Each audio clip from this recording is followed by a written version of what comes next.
반갑습니다. 송재준입니다. 사실상 민주당과 국민의힘의 공천이 거의 이제 막바지에 다다르고 있는데요. 아직까지도 확정이 안 된 곳이 한 50곳이 넘으니까요. 계속해가지고 지켜봐야 될 것 같습니다.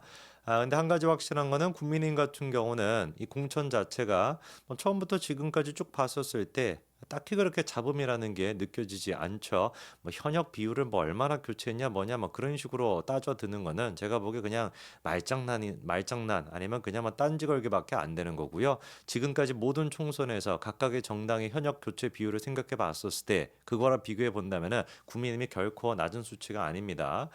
문제는 이제 민주당인데 지난 수요일 같은 경우는 이제 정치권에서 피해 수요일이라고 부르죠, 그렇죠?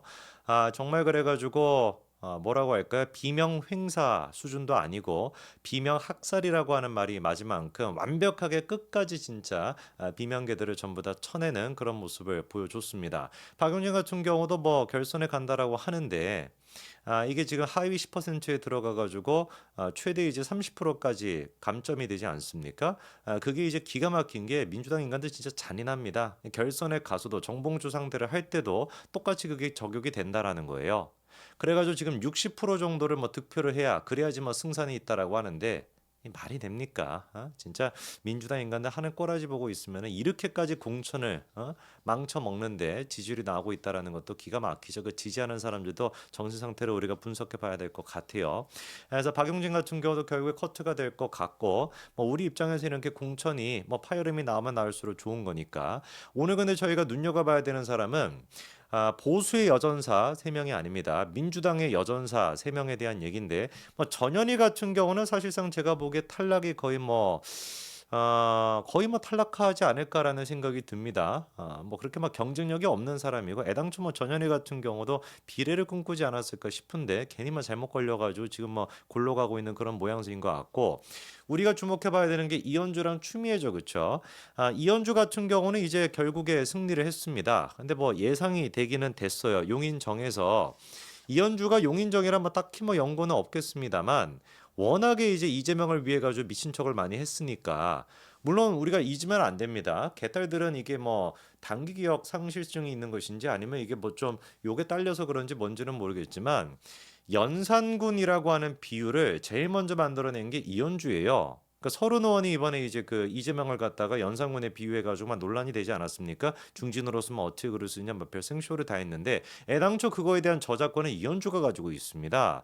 벌써 뭐 한 제가 기억하기로 한 2년 3년 된 것 같은데 한창 이제 그 대선 시즌 때 그때 이제 이재명 대표를 빗대어 가지고 연산 제명 폐륜적이다. 그러면서 뭐 여성 편력 뭐 이런 얘기까지 하면서 연산 제명 이 말을 만들어냈던 게 이 이현주였거든요.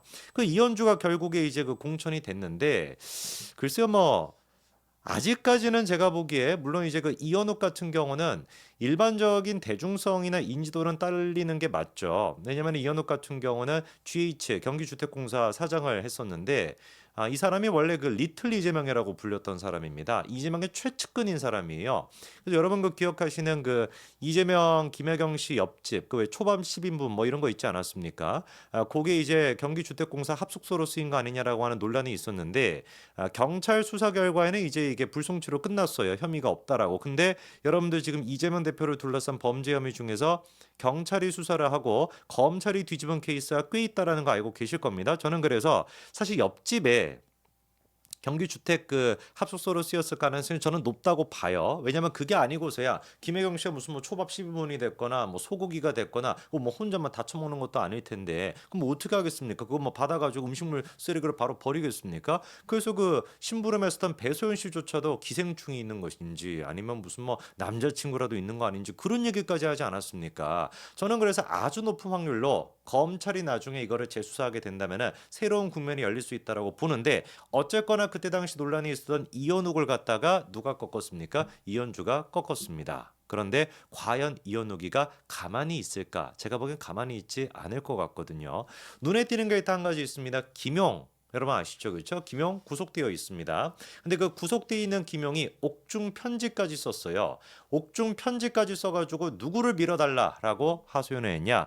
이 이원욱을 밀어달라라고 옥중 편지까지 썼습니다. 물론 내용은 코미디입니다. 저는 비록 정치 검찰의 조작에 의해 영어의 몸이 되었지만 어제 오늘 여러 번 울컥한다라고 하면서 또 뭐 이현욱이가 이 편지 보고서 막 울컥했다라고 하는데 막 생쇼를 하고 앉아 있죠, 그렇죠?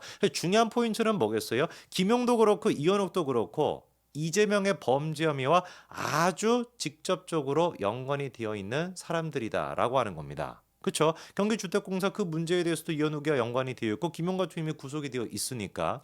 근데 이 권양엽이라고 하는 사람 여러분 기억나시죠? 그 김혜경 씨와 무슨 뭐 사천 논란이다 이래가지고 막 여러 가지 시끄러웠는데 굉장히 민주당 쪽에서 과민 반응했던 거 기억나실 겁니다. 그렇죠? 근데 그 권양엽을 둘러싸고도 왜 하필이면은 민주당에서 권양엽을 그렇게 단수 공천을 줬을까? 물론 지금은 논란이 터져가지고 경선으로 바꾸긴 바꿨습니다만 이미 이재명이 픽한 것이다라고 하는 메시지가 개딸들한테 다 전달이 됐기 때문에 경선 통과하는 거야 제가 보기엔 뭐 일도 아닐 거라고 봐요. 근데 애당초 권현웅님한테 그렇게 여성 전략 지역이다 이런 것까지 만들어내가지고 공천을 줬던 이유가 뭘까를 생각해 본다면은 권한엽 자체가 그 뭐였습니까? 대선 기간 동안에 배우자 비서팀에 있었다라는 게 지금 논란의 핵심이잖아요. 뭐 거기서는 이제 그 비서팀이 아니라 그 뭐라고 하더라? 그 뭐 부실장 뭐 이런 식으로 이제 주장하는 것 같은데 뭐 민주당의 주장은 그렇죠, 그렇죠. 뭐 어쨌거나 그 부실장직을 맡고 있었다라고 하는 게 이 권한엽 씨잖아요. 그래서 일각에서 나왔던 얘기가 혹시 김혜경 씨의 법인카드에 대해 가지고 그리고 대선 기간 동안에 또 여러 가지 김혜경 씨를 둘러서 논란들이 많았으니까 그 많은 논란들을 입막음하기 위해 가지고 권한여비한테 그렇게 공천을 준 거 아닐까라고 하는 지적이 있었습니다. 그런데 요 논리를 생각해 봤었을 때 김용과 이현욱도 결코 이재명이가 긴장의 끈을 놓아서는 안 된다라는 것이죠. 이현욱 같은 경우는 경기주택공사의 사장이었기 때문에 정말로 김혜경 씨의 그 옆집, 이재명의 옆집, 거기가 합숙소로 쓰였다라고 한다면은 이 사실에 대해서 누구보다도 잘 알고 있고 가장 강력한 증언을 할 수 있는 사람이 이현욱입니다.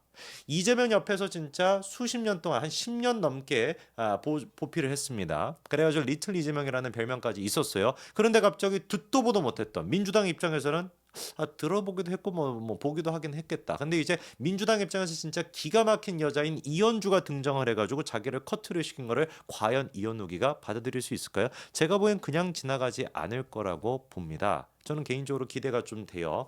커트가 된 이현욱이가 과연 이거를 순수하게 그냥 받아들일지 아니면은 또 약간 좀 삑달선을 타가지고 다른 어떤 국면을 만들어낼지 진짜 초밥 10인분에 대한 진실과 폭로를 하지는 않을지 벌써부터 저는 기대가 됩니다. 뭐 이화영이 같은 경우도 저는 마찬가지라고 보는데 요즘은 잠잠합니다만 총선 결과가 어떻게 나오냐에 따라 가지고 이현욱의 입 김용의 입, 김만배의 입, 그리고 또 이화영의 입이 어떻게 움직일지 아무도 모른다라는 것이죠.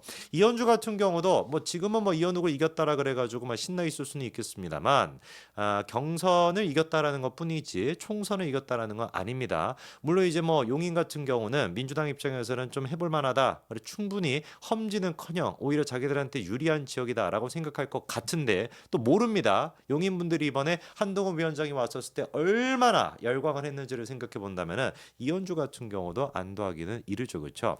정말 이렇게까지 해가지고 이현주가 탈락을 해버린다, 총선에서 패배한다, 저는 100% 확신합니다. 앞으로 정치에서 그리고 뭐 평론가로서 이현주의 모습은 다시는 볼 수 없을 거라는 거. 심지어 이준석이도 마찬가지겠죠, 그렇죠? 화성에 출마했는데 이준석이도 떨어질 확률이 굉장히 높아 보이지 않습니까? 그렇게 떨어졌을 때 평론가 정치계에서는 다시는 볼 수 없을 거라고 확신합니다. 앞으로 총선 결과에 따라 가지고 많은 사람들의 입이 달려 있습니다. 반드시 우리가 총선 승리를 해가지고 이현욱이가 초밥 10인분의 진실을 밝히는 날이 올 수 있도록 해야 되겠죠. 여기까지 말씀드리겠습니다. 감사합니다.